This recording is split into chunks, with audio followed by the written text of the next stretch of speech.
Be oedd ysbardun i leoli'r nofel yn yr 80au cynnar ac yn benodol yn ystod dyddiau Meithrin Glyndŵr yn lle heddiw yma?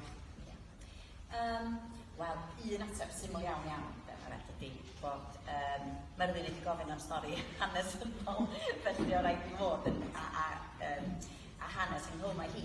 Ond dwi'n meddwl y prif beth oedd mod i yn ifanc yn yr ysgol yn yr 80au ac yn gweld, wel, mae'r un mor berthnasol. Hynny di'r broblemau oedd yn ychwanegu ni fatha bobl ifanc adag honno yn ychwanegu chi fatha bobl ifanc heddiw.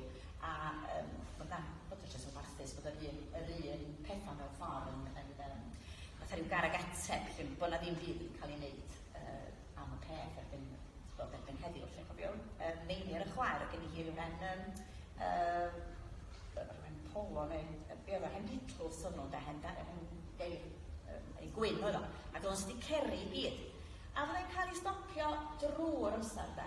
A wedyn, dechrau oedd o'n gyfnod lle oeddech chi chdi bach yn nyrfys achos os oeddech chi teithio mewn car efo sticeri Cymru neu sy'n neu rhywbeth fel yna, oeddech chi siŵr gael ei stopio a choli lle oeddech chi'n mynd, lle oeddech chi'n bod ac yn y blaen.